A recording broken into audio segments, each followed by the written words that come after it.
कक्षा 10 की आपकी जो प्रश्नावली है 8.1 उसका हम दूसरा क्वेश्चन पढ़ते हैं। इसमें लिखा है आकृति यानी जो फिगर है 8.13 ये वाला जो आपको फिगर दिख रहा है, इसमें जो आपको पी क्यू आर ये जो दिख रहा है, इसमें आपको कुछ चीज़ें बतानी है। जैसे कि उन्होंने कहा tan p minus cot R का मान ज्ञात करो। आपको बताना है tan p minus cot R, tan p में से कॉट आर की वैल्यू को आप कम कर दीजिए।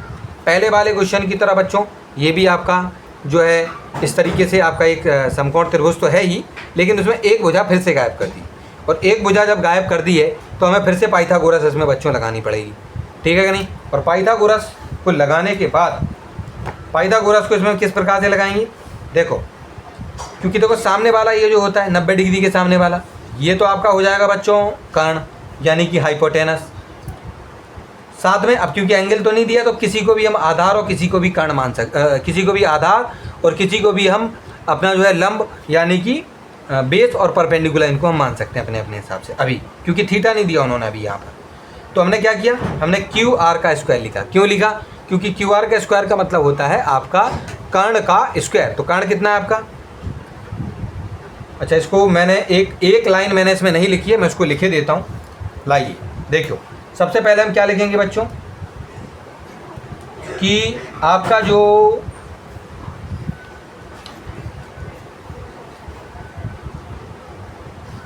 आधार का स्क्वायर है और प्लस आपका जो लंब है यानी जो पी क्यू उसका जो स्क्वायर है वो किसके बराबर होता है, आपके कर्ण के स्क्वायर के बराबर होता है, यही होता है।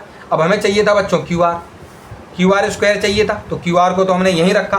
बाकी ये जो पी क्यू स्क्वायर था, पी क्यू स्क्वायर को उधर भेज दिया तो प्लस का था तो माइनस का हो गया, ठीक है बच्चों। उसके बाद इसको आगे सॉल्व करेंगे। तो ये है आपका क्यू आर, यानी ये है ना आपका क्यू आर, ये क्यू आर का स्क्वायर है, वो तो हमें पता ही नहीं है, वो तो निकालना ही है। बराबर पी आर कितना है बच्चों, पी आर 13 था, हमने उसकी जगह पर बच्चों 13 लिखा, उसका स्क्वायर कर दिया। माइनस पी क्यू कितना है, पी क्यू कितना है बच्चों, पी क्यू 12 है, तो पी क्यू की जगह पर हमने 12 लिखा और उसका स्क्वायर कर दिया। क्यू आर स्क्वायर की जगह क्यू आर स्क्वायर ही रहेगा, 13 स्क्वायर हो जाएंगे बेटा 169, यानी 13 का जब स्क्वायर करते हैं तो आपका 169 आता है। माइनस की जगह माइनस, 12 का स्क्वायर 144 होता है। बाद में क्यू आर स्क्वायर लिखेंगे, 169 में से 144 को घटा देंगे तो घटाने पर आता है आपका 25, ठीक है। और यहाँ क्या लिखा है बच्चों सामने, क्यू आर का स्क्वायर। यहाँ इस क्यू आर के स्क्वायर, यहाँ से इसका स्क्वायर हटेगा और यहाँ 25 पर आपका रूट लग जाएगा, तो यहाँ बचेगा केवल क्यू आर, ये देखो, और स्क्वायर हटकर यहाँ 25 जो था उस पर आपका जो रूट लग गया, यानी आपका वर्गमूल लग गया। अब इसको निकालने के लिए हम क्या करेंगे, हम सभी को पता है, इसको निकालने के लिए हम क्या करते हैं छात्रों, देखो आपका जो 25 है, वैसे तो सभी बच्चे जानते ही हैं, अगर हम 25 को करें तो ये 5 गुणा 5 आता है, और 5 का जोड़ा क्योंकि बन गया तो ये बाहर आ जाएगा, यानी जो 25 का रूट होता है बच्चों वो आपका आता है 5। तो उसके स्थान पर 25 के रूट के स्थान पर बच्चों हमने क्यू आर के बराबर 5 सेंटीमीटर लिख दिया, क्योंकि अंडर रूट 25 का जो आपका आंसर होता है 5 होता है। तो इस प्रकार से ये जो क्यू आर है बच्चों वो कितनी हो जाएगी आपकी, 5 सेंटीमीटर हो जाएगी। कहना था ठीक है। अब ये 5 सेंटीमीटर हो गई आपकी। अब क्या करें, अब देखो इसमें बच्चों करना क्या आपको, उन्होंने कहा है कि अब आप जरा tan p minus cot R निकालिए।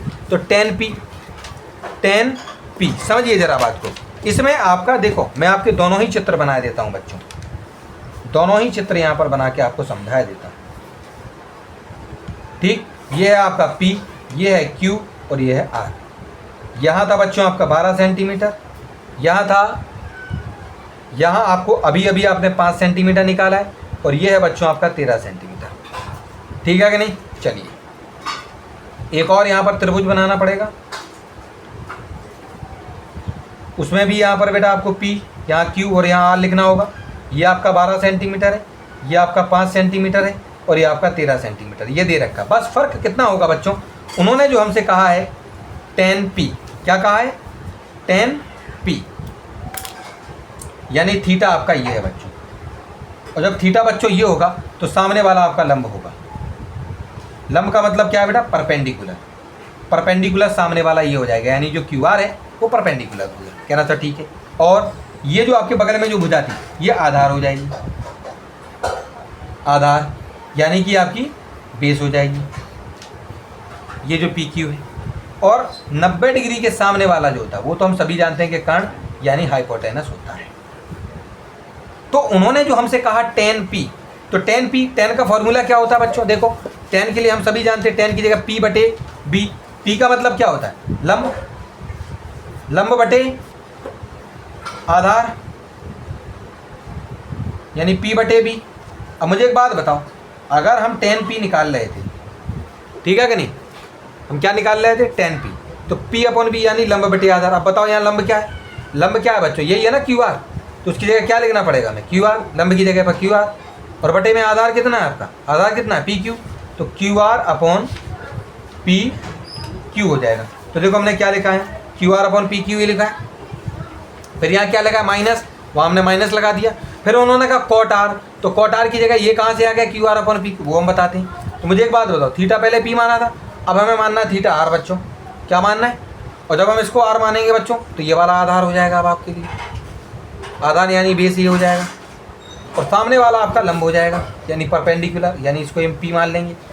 और ये जो सामने वाला है 90 डिग्री के सामने वाला हो, ये तो सभी जानते हैं कि कर्ण यानी हाइपोटेनस होता है। अब मुझे एक बात बताओ, अब हमें निकालना है कॉट आर। क्या निकालना है बच्चों? Cot R. तो मुझे एक बात बताओ, कॉट क्या होता है आपका? यहाँ देखिए कॉट की जगह क्या है? बी बटे पी, यानी आधार बटे लंब। ये लो हम लिख के देते हैं, आधार बटे लंब, यानी बी, बी का मतलब बेस अपॉन परपेंडिकुलर, ठीक है कि नहीं? तो मुझे आप एक बात बताओ, इसमें आपको आधार की जगह क्या दिख रहा है? क्यू आर दिख रहा है कि नहीं दिख रहा है? और बटे में लंब, लंब कितना माना जाएगा इस थीटा के हिसाब से बच्चों? पी क्यू माना जाएगा। तो हमें कॉट आर की जगह क्या लिखना है? क्यू आर बटे पी क्यू। तो देखो बच्चों हमने कॉट आर की जगह क्यू आर बटे पी क्यू लिखा। अब मुझे एक बात बताओ, क्यू आर बटे पी क्यू और क्यू आर बटे पी क्यू में से आपस में आप घटाओगे तो जीरो ही तो आएगा। कोई बात नहीं, आप वैल्यू रखना चाहते हैं वैल्यू रख दो।